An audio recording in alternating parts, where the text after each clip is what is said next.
नमस्कार दोस्तों, स्वागत है आपका मेरे YouTube चैनल KR हिंदी कहानियाँ में। आज मैं आपको एक प्रेरक कहानी सुनाऊंगा। यह कहानी एक नौजवान लड़के की है जो गुस्से में अपने पिता से लड़कर घर से निकल आया है और बड़बड़ा रहा था। ना जाने कहाँ छुपा कर रखते हैं सारे पैसे। एक मोटर बाइक ही तो मांगी थी मैंने, कोई खजाना तो नहीं मांग लिया था। ठीक है, कोई बात नहीं, अगर वो मुझे बाइक नहीं दिलाना चाहते तो मैं भी तब तक घर नहीं जाऊंगा जब तक कि मैं नई मोटर बाइक नहीं खरीद लेता। वह लड़का गुस्से में बड़बड़ाते हुए चला जा रहा था। तभी उसके पैरों में कुछ चुभा। पैरों की तरफ देखा तब उसे एहसास हुआ कि वो तो हड़बड़ी में अपने बदले अपने पापा के जूते पहनकर आ गया था। पैरों में क्या चुभ रहा है यह देखने के लिए उसने जूते चेक किए तो उसने देखा कि जूते में एक छोटी सी कील निकली हुई है जो बार बार उसे चुभकर तकलीफ दे रही थी। गुस्से में वह फिर बड़बड़ाया, मैं ठीक ही सोचता हूँ, मेरे पिता सच में बहुत कंजूस है। देखो कितने पुराने और क्या घटिया क्वालिटी के जूते इस्तेमाल करते हैं।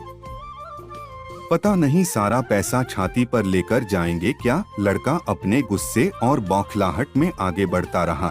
थोड़ी दूर जाकर एक बगीचे तक पहुंचा। वहां बेंच पर बैठ गया। अचानक वहां उसे याद आया कि वह तो अपने साथ अपने पापा का वॉलेट भी उठा लाया था। उसने सोचा आज पता चलेगा पापा पैसे कहाँ छुपा कर रखते हैं। उसने अपने पापा का वॉलेट अपनी जेब से निकाला जो बहुत पुराना और फटा हुआ था। यह वही वॉलेट था जो पापा घर में किसी को छूने भी नहीं देते थे।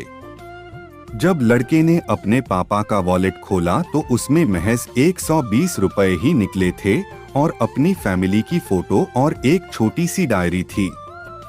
डायरी को देखकर लड़के ने सोचा, अच्छा तो इसमें छुपा कर रखे हैं सारे राज। इसी में लिखा होगा कि किससे कितने पैसे लेने हैं या किसको कितने पैसे दिए हैं। अब पता चलेगा कि पापा ने कहां-कहां पैसे इन्वेस्ट कर रखे हैं। ऐसा सोचकर लड़के ने जब उस छोटी सी डायरी का पहला पन्ना खोला तो उसमें लिखा था 40,000 रुपए बेटे की पढ़ाई के लिए उधार। लड़का यह देखकर शॉक हो गया। उसने फिर दूसरा पन्ना खोला जिसमें लिखा था 50,000 उधार, नया लैपटॉप बेटे के लिए। यह वही लैपटॉप था जो बाप ने 2 साल पहले ही अपने बेटे को दिलवाया था क्योंकि वह कॉलेज जाने लगा था।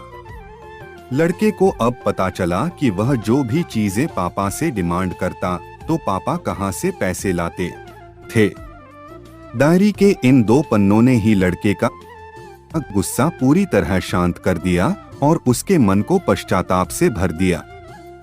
लड़का एक एक करके डायरी के पन्ने पलटता रहा और उसकी आंखों में आंसुओं की धार बहने लगी, जो हर पन्ना पलटने के बाद बढ़ती ही गई।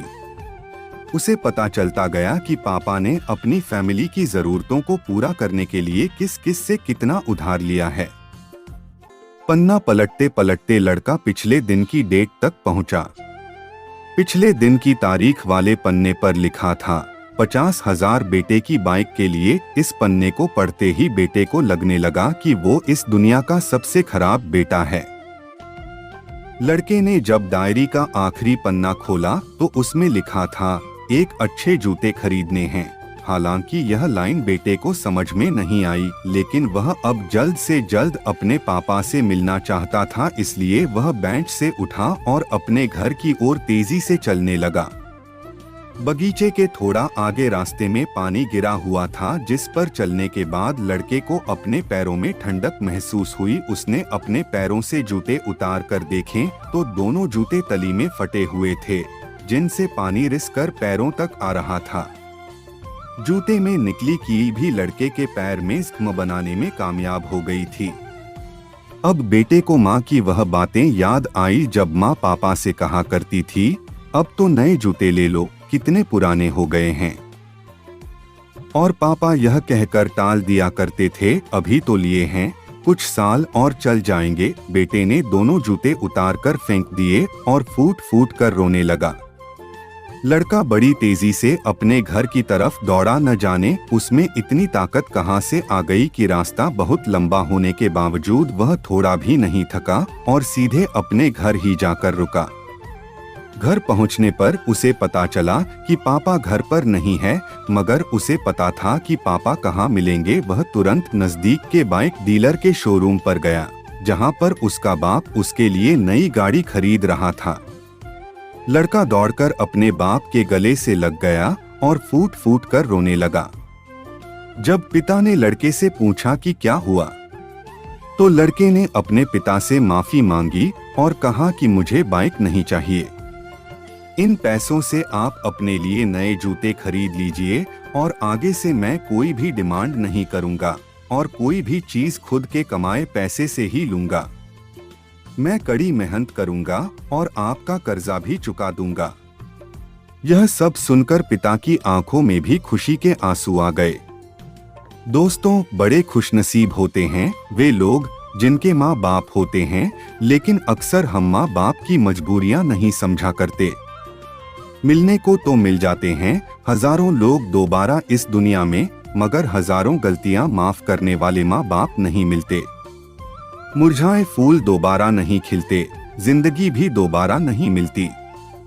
आशा करता हूँ यह कहानी सुनने के बाद आप लोग माँ बाप द्वारा इनकार की गई बातों को गहराई से समझने की कोशिश करोगे। कहानी सुनने के लिए धन्यवाद। दोस्तों, कहानी कैसी लगी बताइएगा जरूर। यदि आप मेरे चैनल पर नए हैं तो चैनल को सब्सक्राइब करें और घंटी वाला बटन जरूर दबाएं ताकि आपको आने वाली नई कहानी की नोटिफिकेशन मिल सके। कहानी अच्छी लगी हो तो लाइक और शेयर करना मत भूलना। मिलते हैं नई कहानी के साथ। नमस्कार।